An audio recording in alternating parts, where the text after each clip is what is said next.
Thank you. Welcome once again to my channel. My name remains Tola, and the channel still Tmoedevs, where we do everything information technology. And right now we're looking into web development, and we started a series on JavaScript. So we're going to continue from where we stopped last week, where we looked at data types and variables.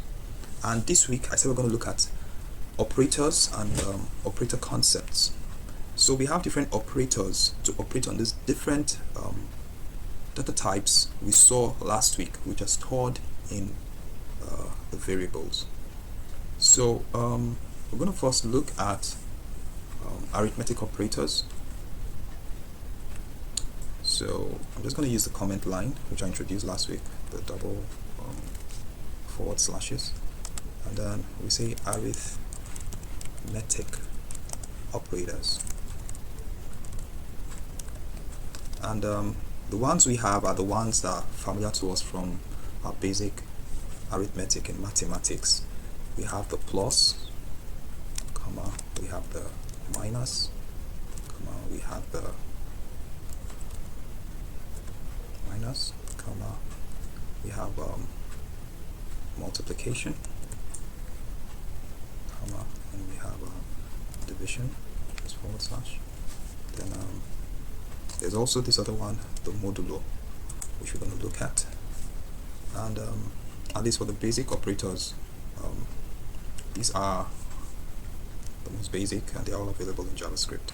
So for instance, last week we scroll up, we could see we defined some numeric variables to store 10 and 12.5. So we have num storing 10 and we have num2 storing 12.5. We just use them to practice the effects of using arithmetic operators.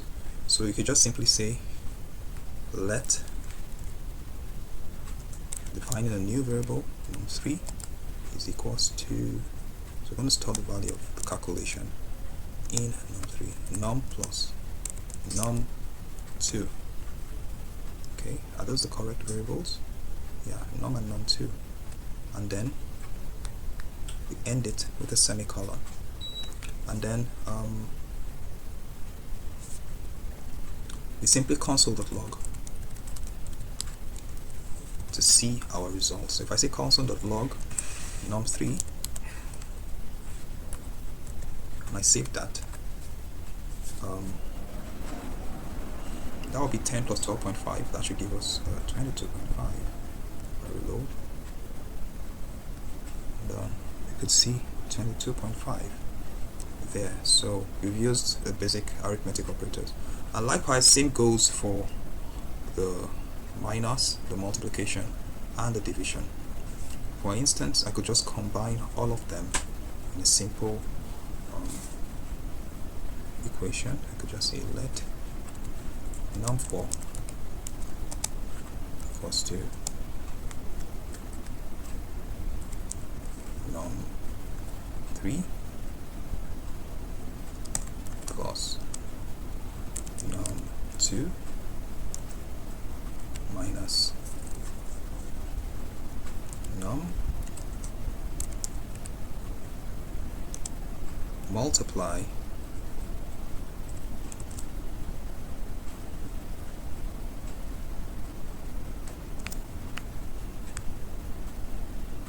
num, and then divide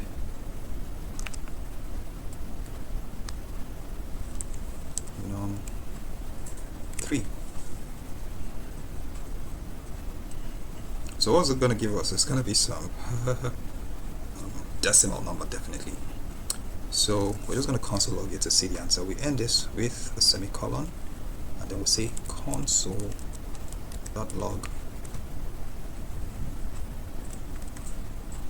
num4.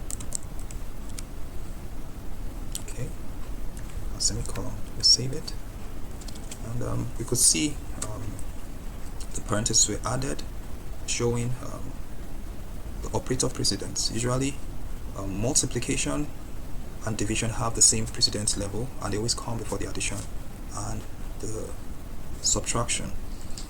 And then although they have the same precedence level, there's always a priority from the left hand side to the right hand side, which one comes first. So in this calculation here, the multiplication will be done first, num times num, be divided by 3, and then num3 will be added to num2, and then the result of this side will be subtracted from the result of this side, and that final value will be stored in num4. So we could just reload our page and see the crazy decimal it's going to give us. Okay, so that's it. So 30.55557 is what is saved in num4. But with this, we've been able to look through all the arithmetic operators I listed here, except for the modulo. So the modulo actually gives us the remainder of a division. For instance, if I say 3 modulo 2, it's going to divide by 1 and the remainder will be 1, so the answer will be 1. If I say 5 modulo 3, it's going to go in one time and the remainder will be 2, so the answer stored in the value will be 2. So let's look at a practical example. So I'm going to create a new variable, let rem equals to, I could say num2 modulo num1, or modulo num.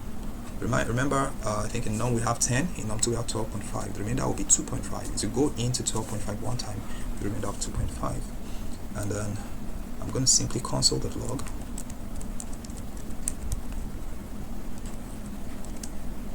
Rem, and then my semicolon, save my work, and then let's see what answer it gives us. So we can see that 2.5. So just like I said, the modulo gives the remainder of a division and saves it. So with that, we've been able to look basically at the arithmetic operators, the most basic ones that we'll be dealing with regularly. And then we're going to go next into some string operators. There are not so many I want to look at.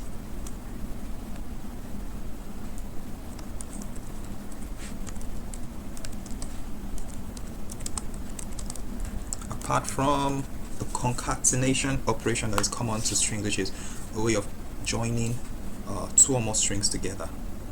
So, and the operator used here is the plus operator. For example, I could say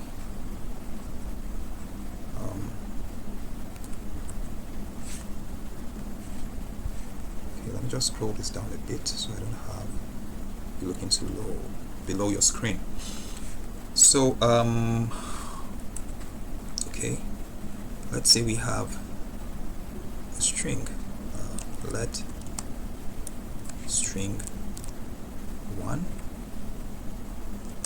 equals to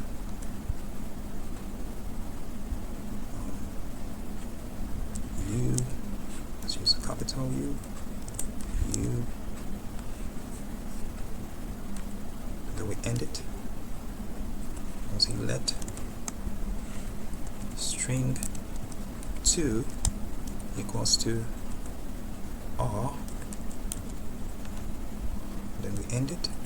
We'll say let string 3 equals to welcome,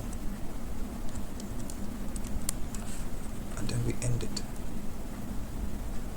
So if I say let sentence equals to string 1 plus string 2 plus string 3, and if I say console dot log sentence, what's going to be in our sentence? What's going to happen when we add strings together?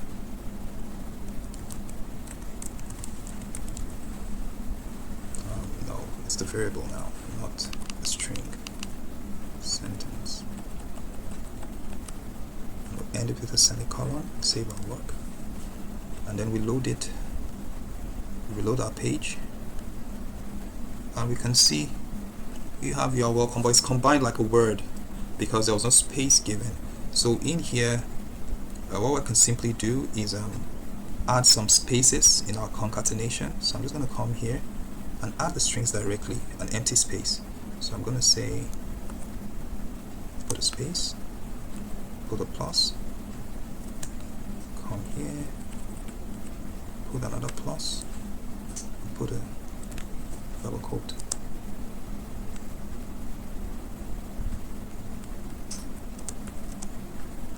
Okay. I think I'm just going to minimize this so we have enough space. So we could see I said string 1 plus space within quotes plus string 2 plus space within quotes plus string 3.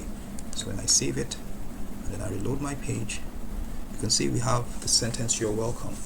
So what did I succeed in doing? I succeeded in adding 3 strings together. When you add strings together, they're like glued together, they're like joined together. We call this concatenation. So that's a common operator on strings using just the plus symbol. It's called concatenation.